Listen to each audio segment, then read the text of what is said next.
Parang Paolo Abilino. Uy! Kimers! Parang hindi.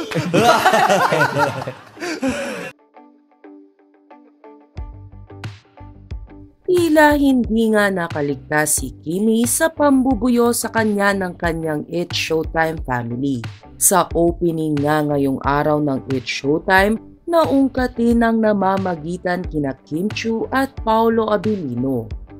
Nag-umpisa nga ito ng batiin ni Kim Chiu si Ryan Bang sa naging proposal nito sa kanyang girlfriend na si Paula.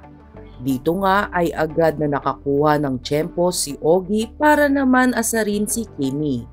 Tanong ni Sir Ogie kay Kimi, happy ka para kay Ryan? Naman na sumagot si Kim Chiu at sinabing, oo super.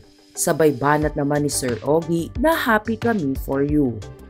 Dito nga ay agad na nagpasalamat si Kim Chiu sa lahat ng mga pumunta sa naging show nila ni Paolo Abilino sa Birmingham, UK. Matapos nga ang pasasalamat na ito ni Kimi, ay si Chang Ami naman ang bumanat kay Kim Chiu. Ani ni Chang Ami, kamusta ang puso mo doon? Matapos nga ang banat na ito ni Chang Ami kay Kim Chiu, ay agad na gumawa ng paraan si Kimi upang mabago ang usapan. Pero hindi pa rin ito natapos dahil si Ryan Bang naman ang nang-asar kay Kim Chiu. Ayon kay Ryan Bang, ang sweet nyo sa eroplano, sabay gatong ni Teddy na lalo na yung picture nyo dun sa may elevator.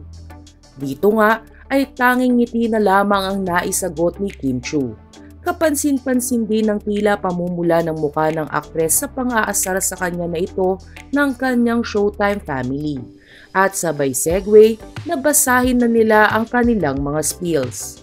Kaya naman agad na sumingit si Chang Ami at sinabing basta ang mahalaga ay masaya si Kimi. Masaya tayong lahat para sa kanya na siya namang sinang-ayunan ng It's Showtime family. Hindi pa nga dito natapos ang pang-asar ng Showtime family kay Kim Chiu. Dahil sa sumunod na segment na Especially For You, ay may pa-drop name si Memebay sa kanyang pang-aasar sa aktres. Ayon kasi kay Vice Ganda, ay kamukha ng isang searchy si Paolo Abilino.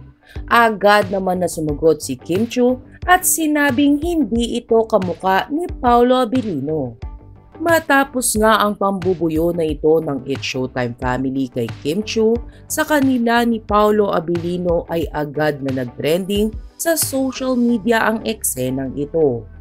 Ani ng mga Kim Pao fans ay pati ang It's Showtime ay may alam sa tunay na estado ng relasyon ng dalawa at tila suportado kung anuman ang magandang nabubuo ngayon sa samahan ng Kim Pao.